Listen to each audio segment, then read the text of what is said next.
Em nome do Pai, do Filho e do Espírito Santo. Amém. Obrigada, Senhor Deus, por estarmos de novo na sua presença. Obrigada, Senhor, que o Senhor vem com abundância na nossa vida, que o Espírito Santo traga-nos sabedoria, entendimento, resiliência, perseverança e que nós possamos continuar caminhando na fé. Bom dia, meu irmão, minha irmã. A igreja hoje nos traz as leituras. Hoje eu tenho duas opções, eu optei por Romanos, capítulo 8, do 28 ao 30. O Salmo é o Salmo 70, entre parênteses 71. E o Evangelho está em Mateus 1, do 18 ao 23.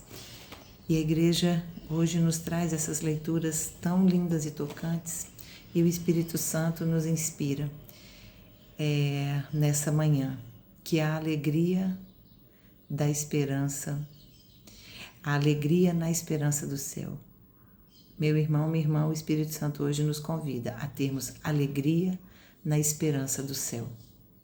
Foi essa a meditação no rosário dessa madrugada e que também me inspirou nessa leitura. A primeira leitura, São Paulo vai falar na carta aos Romanos, é um tema, sempre um tema do amor, né? E ele vai nos falar aqui uma passagem muito linda, que tudo concorre para aqueles tudo concorre para o bem daqueles que amam a Deus. Tudo concorre para o bem daqueles que amam a Deus.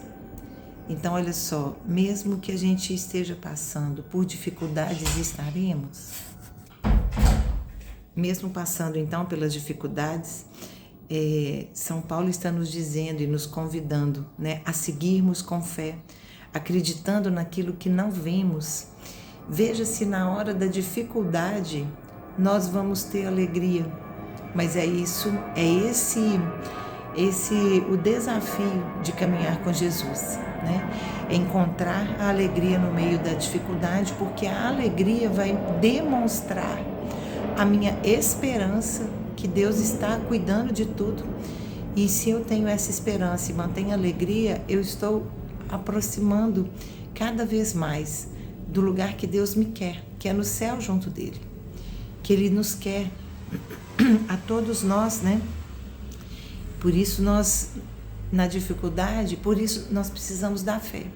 Porque a fé é acreditar no que eu não vejo. E na dificuldade vai ser muito difícil eu ver a alegria, a mão de Deus agindo.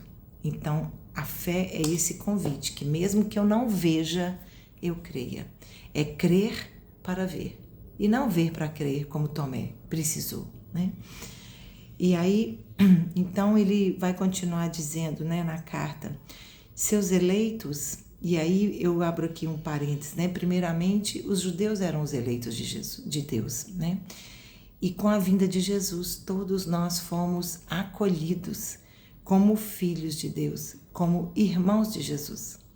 Então, essa palavra também é para nós, né? A estes Deus predestinou para serem conforme a imagem e semelhança dele, do seu Filho. Deus, então, ele nos escolheu para sermos a imagem e semelhança de seu Filho, que ele mandou seu Filho perfeito, o seu primogênito, seu primeiro e único Filho, aquele que ele mandou para nos salvar. E aí ele vai dizer, então, é muito bonito que ele fala para que sejamos o primogênito entre uma multidão de irmãos. Por isso somos todos chamados de irmãos, por isso que na Bíblia vários são chamados irmãos de Jesus. Porque somos todos chamados a ser como ele, o primogênito no meio de uma multidão de irmãos. E conforme Jesus foi, né? A estes Deus chamou. Olha aqui a revelação do amor de Deus por nós. A estes que creem mesmo sem ver, que encontram alegria na esperança do céu, a estes Deus chamou, ou seja, Deus tem um propósito e uma missão para nós, é uma missão de amar. Ele justificou, porque ele mandou Jesus para nos salvar a vida, e ele glorificou, porque ele nos leva até o céu. A estes Deus leva ao céu. Que lindo, né? O amor é o que nos configura a Cristo. Ser imagem e semelhança de Cristo, então, que São Paulo fala no começo, é ser, então, o puro amor. Gente, isso é tão bonito, meu Deus. O Salmo vai dizer, esse Salmo a gente já medita ele várias vezes, e é um Salmo muito lindo. É em vós, Senhor, que procuro refúgio, que minha esperança não seja confundida. Olha o que o Salmo clama, que a minha esperança não seja confundida, porque em ti eu procuro refúgio. Que lindo. No Evangelho, São Mateus vai nos falar então do anúncio do nascimento de Jesus, mas ele vai falar então aqui do anúncio da esperança. Mas olha só, o enfoque que São Mateus vai dar é em São José. Ele vai dizer,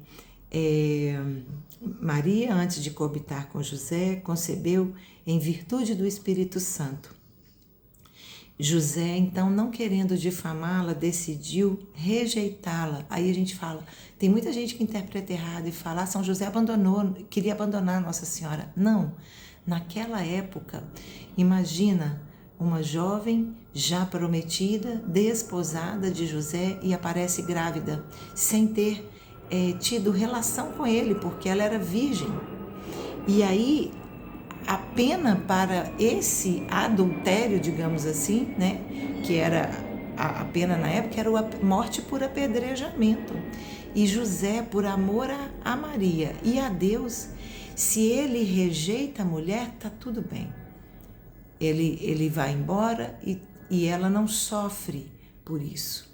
Então ele queria, quando ele pensa em rejeitá-la, é para proteger e não para abandonar. Vamos entender isso, deixar bem claro, porque São José não era homem de abandonar, porque ele foi escolhido também por Deus para estar do lado da mãe do Filho de Deus. Ele não ia abandonar, não é? Mas então precisamos entender isso. E aí o enfoque é, o que aconteceu? Um anjo lhe veio em sonhos. José, filho de Davi, não temais receber Maria por esposa, pois nela foi concebido o Filho de Deus, pela ação do Espírito Santo. Olha a esperança que o anjo plantou no coração de São José, que queria sair da missão dele, de ser pai de Jesus por 33, não, porque São José morreu antes, pela vida que ele teve, né, junto de Jesus, ensinar uma profissão de carpinteiro para Jesus, cuidar dele, ensinar as escrituras, pegar na mão dele, ensinar para ele a andar. Que maravilhoso! Então o anjo plantou essa esperança, que mesmo nessa aparentemente tristeza da gravidez de Maria, ele planta a esperança, confia, porque quem agiu nela foi Deus através do Espírito Santo para enviar seu Filho tão amado. Que lindo! E a ele porás o nome de Jesus e ele salvará o povo do pecado. Tudo isso para cumprir o que Deus falou lá em Isaías. Olha que bonito que Deus falou em Isaías, né? Lá em Isaías, no Antigo Testamento, eis que uma virgem conceberás e dará luz a um filho, que se chamará Emanuel, que significa Deus conosco. Então, a alegria da esperança é uma profecia de Deus na vida de todos nós, que é essa alegria, que é a expressão do amor de Deus na nossa vida, é aquela que vai nos conduzir para o caminho do céu. Glória a Deus por essa palavra de hoje, louvado seja nosso Senhor Jesus Cristo e para sempre seja louvado. Em nome do Pai, do Filho e do Espírito Santo. Amém. Nossa Senhora de Lourdes, rogai por nós.